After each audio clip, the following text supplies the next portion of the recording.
नमस्कार, expert news पर daily update देख रहे हैं आप और आज की प्रमुख खबरों के साथ मैं हूं रणधीर कुमार।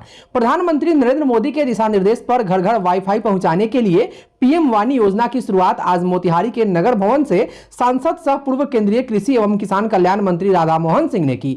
उक्त अवसर पर श्री सिंह ने कहा कि अभी तक रोटी, कपड़ा और मकान को किसी भी इंसान की बुनियादी जरूरत कहा जाता था, लेकिन अब आप इसमें इंटरनेट को भी जोड़ सकते हैं। इंटरनेट आज हमारे जीवन का एक अहम हिस्सा बन चुका है। इंटरनेट की आवश्यकताओं को ध्यान में रखते हुए पीएम वाणी योजना के तहत 2024 तक देश भर में 2 करोड़ वाईफाई स्पॉट लगाए जाने हैं।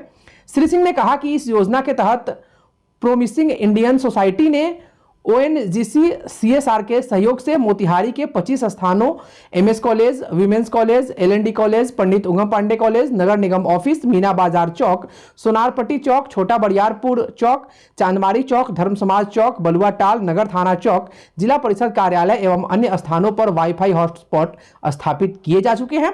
स्थानीय नागरिक अपने नजदीकी हॉटस्पॉट से हाई स्पीड इंटरनेट का लाभ ले सकते हैं और प्रतिदिन 1 GB free high speed data प्राप्त कर सकते हैं। इस हॉटस्पॉट के आसपास के निवासी अपने घर से ही फ्री डेटा का यूज कर सकते हैं। इसकी रेंज लगभग 100 मीटर है।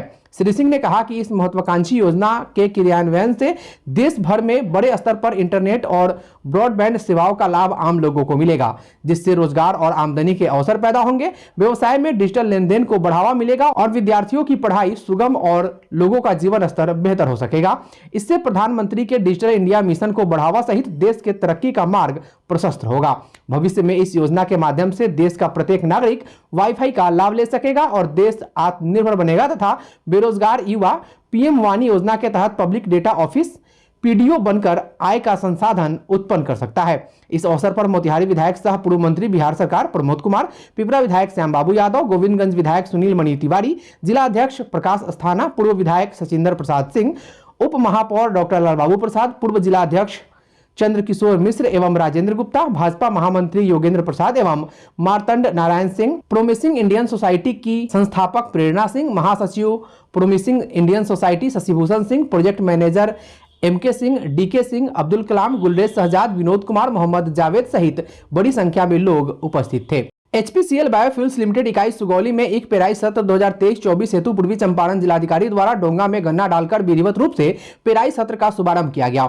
इस अवसर पर चीनी मिल के जीएम विजय कुमार दीक्षित ने बताया कि पेराई सत्र 2023-24 में 50 लाख क्विंटल गन्ना पेराई का लक्ष्य रखा गया है। इसके लिए चीनी मिल क्षेत्र में लगभग 30,000 एकड़ क्षेत्रफल में गन्ना की फसल खड़ी है। पेराई सत्र का शुभारंभ जल्द होने से किसानों में हर्ष का माहौल है।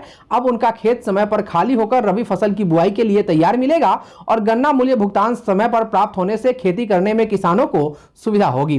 दीपावली एवं छठ पर्व के मौके पर किसानों को गन्ना मूल्य भुगतान मिलने से उन्हें अपार खुशी होगी। इस अवसर पर सीएफओ अमर कुमार, सीईओ प्रणव कुमार, धर्मेंद्र नायक, रामगोपाल खंडेलवाल, प्रखंड विकास पदाधिकारी तेज प्रताप त्यागी, प्रभारी अंचलाधिकारी नेहा कुमारी, किसान हरि राय, नरेंद्र यादव, धर्मेंद्र तिवारी, राम नरेश सिंह, ब्रजकिशोर सिंह, अनिल दुबे, अमजद हुसैन सहित सैकड़ों की संख्या में गन्ना उत्पादक किसान, उप प्रबंधक गन्ना दिनेश कुमार, गन्ना प्रबंधक संजीव कुमार और हरीश चंद्र श्रीवास्तव सहित सभी अधिकारी व कर्मचारी उपस्थित रहे। मोतिहारी शहर शिक्षा के साथ साथ मेडिकल क्षेत्र में भी काफी तरक्की कर लिया है। यहाँ के डॉक्टर जटिल से जटिल बीमारियों का सफल इलाज कर नए नए कीर्तिमान बना रहे हैं। इसी कड़ी में एक खबर है जिसकी चर्चा हर तरफ हो रही है। आपको बता दें कि मोतिहारी के NH 28 मठिया स्थित मंजर हॉस्पिटल में एक महिला के पेट से 8 किलो के ट्यूमर का सफल ऑपरेशन इन दिनों चर्चा का विषय बना हुआ है।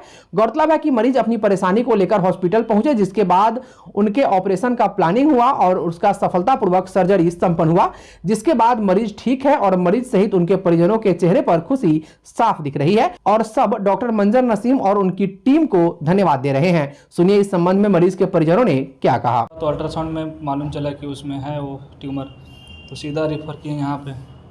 तो यहाँ पे तुरंत ही अगली डेट दे दिया 1 हफ्ता का कि ऑपरेशन होगा। तो ऑपरेशन हुआ और ऑपरेशन जो है सक्सेसफुल हुआ। उनका हाथ जो है मंजर नसीम साहब का बहुत साफ है हाथ, तो सक्सेसफुल हो गया है। अब घाव भरने में जो समय है समय, बाकी तो ठीक है। माँ जी को तो यही परेशानी थी, वही पेट में ट्यूमर था, अभी ठीक है, ऑपरेशन सक्सेसफुल हुआ। वही डॉक्टर मंजर नसीम ठीक किया ऑपरेशन, अच्छा है वो। वहीं मरीज ने भी एक्सपर्ट न्यूज से बातचीत की और बताया कि कोरोना के समय भी जब बीमार पड़ी थी तो डॉक्टर मंजर नसीम ने उन्हें बचा लिया था और एक बार पुनः वहीं सहारा बने हैं और आज वो बिल्कुल ठीक है। हम मंजन नसीब के बेटा समझी ले, हमरा के मंजन नसीब इलाज कर लगा। कोरोना में हम बुखार से मरल जाए, हम अच्छा हो गए, आजू भी अच्छा हो जाएंगे। वो कह के बोले हैं कि हम अच्छा कह के माँ जाए देंगे, सबसे अच्छा कर दिया बातें से। हमरा बेटा के साथी हो, माने हमरा बेटा ना भेलो हैं, बहुत अच्छा हवा। उनका हाथ साफा हवा, अब तक साफा देवे वाला अल्लाह बा, माने साफा उनका हाथ बा। वहीं एक्सपर्ट न्यूज से बातचीत करते हुए डॉक्टर मंजर नसीम ने इस संबंध में क्या कहा, यह भी सुनिए। पेशेंट एक ओल्ड एजेड लेडी थी, 65 इयर्स एज था लगभग। हमारे एक फ्रेंड की मदर हैं वो, तो जांच के रिपोर्ट के हिसाब से ह्यूज ओवरियन ट्यूमर था, बहुत बड़ा साइज़ का।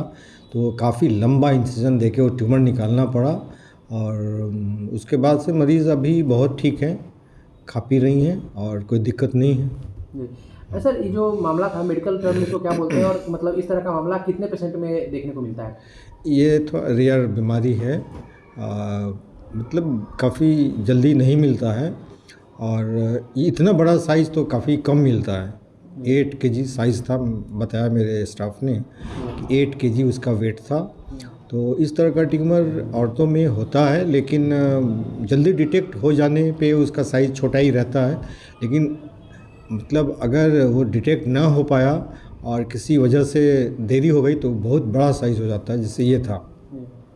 सर, आज मेरी मरीज और उनके परिजनों से भी मेरी बात हुई है, काफ़ी खुश हैं वो कि आपने उसका अर्ली डिटेक्ट कर दिया और सफल ऑपरेशन हुआ है। इस तरह का सर मामला इससे पहले भी आपके हाथ में कभी आया था? हाँ, एक किस तरह से आपने हैंडल किया उसको? हमको याद है 9 kg का ट्यूमर था, वो इससे भी बड़ा साइज़।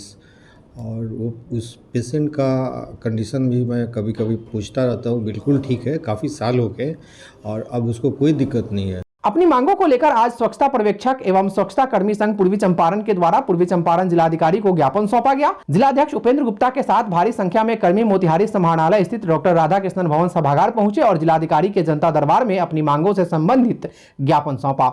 इस संबंध में संघ के जिलाध्यक्ष सहित अन्य ने क्या कहा, सुनिए। सर, मेरा नाम उपेंद्र कुमार गुप्ता हुआ, मैं स्वच्छता पर्यवेक्षक संघ जिलाध्यक्ष हूँ। हम लोगों ने अपने संघ के द्वारा आज जिलाधिकारी महोदय को एक ज्ञापन दिया, जिस ज्ञापन में हम लोगों का मांग यही था कि 15/4/2022 से आज तक मैंने काम किया, लेकिन हम लोग का मानदेय जो था कि 15/4/2023 तक ही मिला, और आज तक अभी कोई रिस्पांस नहीं लिया जा रहा है, न प्रखंड से न जिला से, कि स्वच्छता कर्मी और पर्यवेक्षक का मानदेय कहाँ से दिया जाएगा। इसका कोई भी रिस्पॉन्सिबिलिटी नहीं है, जिसके वजह से हम लोगों ने आज डीएम साहब को दिया, और डीएम साहब ने हम लोगों को आश्वासन दिए कि ठीक है, हम लोग इस पर बात करते हैं। और उसके बाद हम लोग चले आए वहाँ से। फिर उसके बाद जब हम लोग बाहर आए तो गांधी मैदान में बैठ करके अपने संघों के साथ और राय विचार किए कि अगर दीपावली तक हम लोगों का मांग पूरी नहीं होती है तो दीपावली के जस्ट बाद हम लोगों ने अनिश्चित काल के लिए धरना प्रदर्शन करेंगे, और जब तक हम लोगों की मांग पूरी नहीं होगी तब तक हम लोग धरना प्रदर्शन करते रहें। हम लोग का जो मिशन निदेशक महोदय जो हैं वो 2021 में दिशा निर्देश जारी किए, और उसी दिशा निर्देश में हम लोग पूर्व में स्वच्छाग्रही के रूप में काम करते थे। उन्हीं के दिशा निर्देश के आलोक में हम लोग चयन हुए पूरे जिले के विभिन्न पंचायतों में और विभिन्न वार्डों में हम लोग स्वच्छता पर्यवेक्षक और स्वच्छता कर्मी के साथ में हम लोग काम करते चले आ रहे हैं लगातार। सन 2022 में हम लोग काम को शुरुआत की, जनवरी फरवरी में हम लोग काम शुरू किए 2022 से, और लगातार अभी तक हम लोग काम करते चले आ रहे हैं। उन्हीं दिशा निर्देश के आलोक में हम लोग जो है का मानदेय उसमें लिखा हुआ है 9.8 कंडिका संख्या, और उनके अंग नियमावली संख्या अंग में यह निर्देशित किया हुआ है कि एसबीएम के हम लोग का एसबीएम के तहत प्रथम वर्ष एसबीएम के तहत हम लोग का मानदेय मिलना था, सो हम लोग को 1 साल मिल गया। उसके बाद उसी गाइडलाइन में उसी दिशा निर्देश 9.8 के कंडिका अंग में यह निर्देशित किया हुआ है कि स्वच्छता पर्यवेक्षक और स्वच्छता कर्मी का मानदेय प्रथम वर्ष 1 साल तदुपरांत ग्राम पंचायत के 15वीं के टाइट निधि से मिलना था कहे, सो वही काम को बाधित हुआ कहे। अब हम लोग का SBM से तो मिल गया और उसी गाइडलाइन के आधार पर हम लोग का नौकरी भी मिला, उसी गाइडलाइन के अनुसार हम लोग का मानदेय मिला और उसी गाइडलाइन में यह लिखा हुआ है कि तदुपरांत 15वीं के टाइट निधि से मिलना, जो कि वह नहीं मिल पा रहा है। यह SLWM का जो कार्य है वह बिहार सरकार के महत्वाकांक्षी योजना में से एक है, जो 7 निश्चय पार्ट 2 के अंतर्गत आता को है। और उसी अंतर्गत और जो है मानदेय विगत 7 महीने से मानदेय नहीं मिलने के कारण वो SLWM के कार्यों पर प्रतिकूल असर पड़ रहा है। कुछ कर्मी लोग तो काम नहीं करना चाह रहे हैं, कुछ कर्मी लोग जो भी कर रहे हैं वो तन मन धन से शुरू से लेकर करते आ रहे हैं, आज तक लगातार इसी आशा में करते आ रहे हैं कि हमको आने वाले पर्व में कुछ मानदेय मिलेगा। जो कि यह पिछले जो अभी हाल फिलहाल में दुर्गा पूजा हम लोग का बीता था, उस समय भी हम लोग क्या उम्मीद थी कि हम लोग की कुछ मानदेय मिलेगा, जो बाकी है वो मानदेय मिलेगा, जो कि नहीं मिला था। अब महाशय देखा जाए लोक आस्था का पर्व वो छठ पूजा और आने वाला ये दीपावली बाद 12 नवंबर 2023 को जो आने वाली है, उसमें भी हम लोग की उम्मीद नहीं लग रही है कि हम लोग का मानदेय मिलेगा। इसी आशा और उम्मीद से कि 2023 का जो दीपावली 12 नवंबर को है और आस्था का पर्व जो है महापर्व छठ पर्व जिसको लोग जानते हैं, उस पर्व में हम लोग का मानदेय अगर नहीं मिलता है, उसी पर्व को मानदेय को ध्यान में रखते हुए हम लोग जिलाधिकारी महोदय से हम लोग आग्रह विनती करने गए थे जनता दरबार में सो हम लोग उम्मीद किए थे, सर से आग्रह भी किए हैं, लेकिन हम लोग को सर वो बोले कि ठीक है हम समझ बुझ के बताएंगे, लेकिन वो स्पष्ट जवाब देने से वो इनकार कर गया।